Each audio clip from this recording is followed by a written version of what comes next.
When it comes to DIYing beautiful hanging art pieces for your home, it doesn't have to be complicated in order to look beautiful. So I'm going to show you how to make a DIY macramé.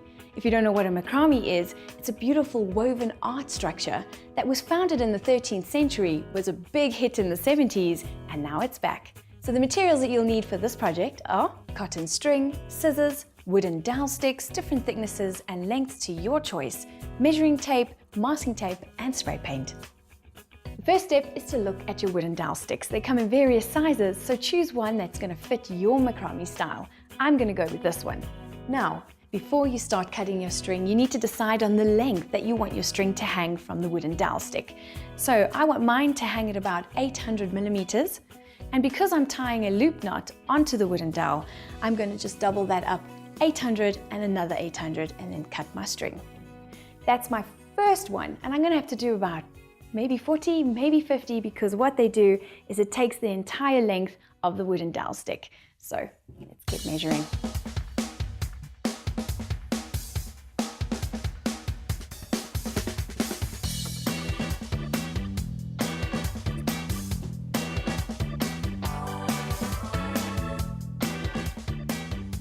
Cut out a few lengths of string now, and now I want to show you how to secure the string to the wooden dowel. I'm going to use a loop knot. It's very simple and easy.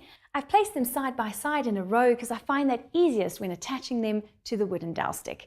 So what I like to do is place the wooden dowel stick over them like this, and you're going to grab this part here, open it up, and then feed the two loose ends of the string through it, just like that, and then tug to tighten.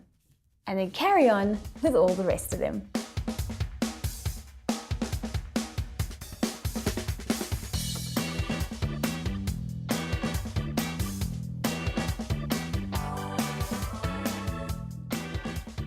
Okay, there we go.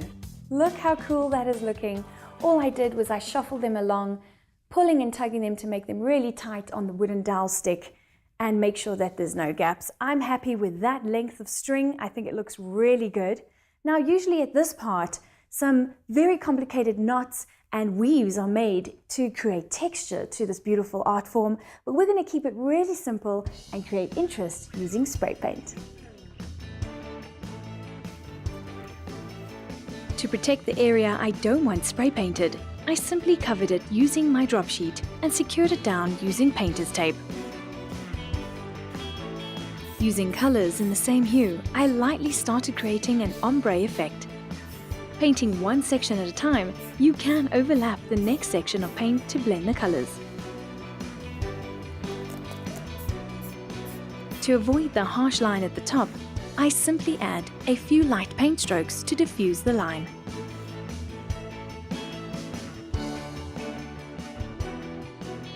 Our macramé is nearly done. It's looking beautiful with these blues and this ombre effect. The only step now is to tidy up the ends over here and make it all equal with some scissors.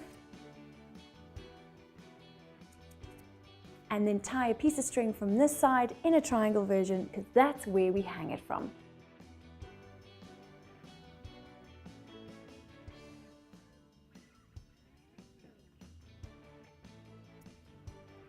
There we go, it's complete.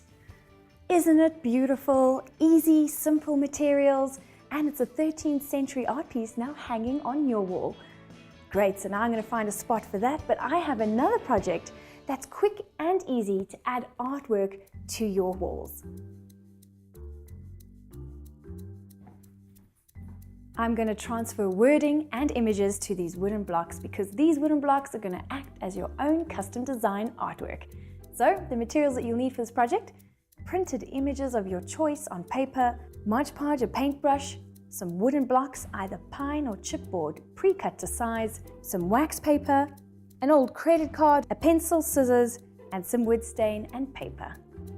There are two methods to either transfer wording or images to these blocks of words. The first method is using wax paper, and the second using Mod Podge. So I'm going to show you how to use wax paper. First, what you need to do is to measure out the wax paper to the size of an A4 piece of paper so it feeds through the printer. And I'm just going to cut it to size. Your wax paper is now the size or width of an A4 paper. So on your computer, you're going to look up any wording that you love, any quotes that you love, and you're going to move it into a program, say like Paint, and invert it, because we need a mirror image when we're transferring it to the wood. Here are my examples. Be very delicate with wax paper, it tears really easy, and remember that you are working with wet ink when you're transferring, so don't smudge it or go over the inky parts. So what I want to do is to show you that it can go on bare wood, painted wood, or stained wood. And look at these products here. Absolutely love them. It's called gel stain. I'm going to show you how easy this is to apply. All you need is a mutton cloth, and you squirt some on the cloth and you wipe it all over your space and the wood.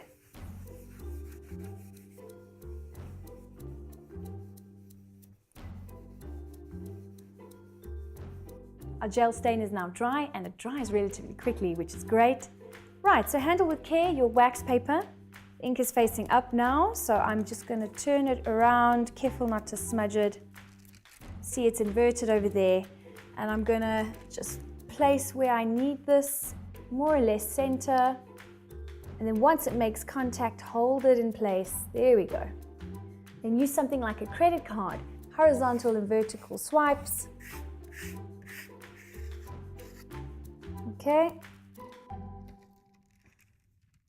That came out pretty well, no smudging at all. Let me just set this aside to dry.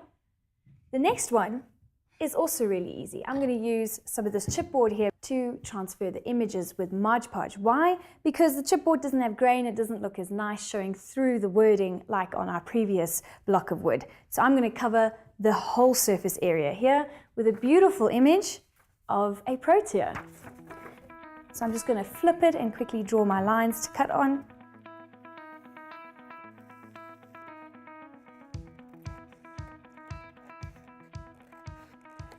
Right, this is where Mod Podge comes in handy. This stuff is so versatile. What you need to do, first paint a thin layer onto the wood.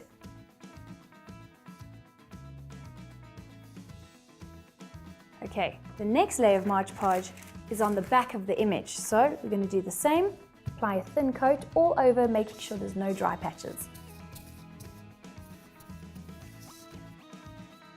Now we're done with that, and the two will make contact with each other.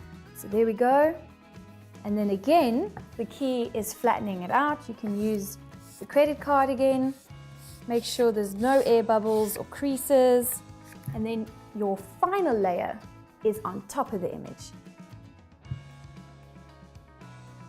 Mod Podge comes in different finishes, and I chose matte for my finishing. Doesn't that look beautiful? And our blocks and different images and wording is coming together.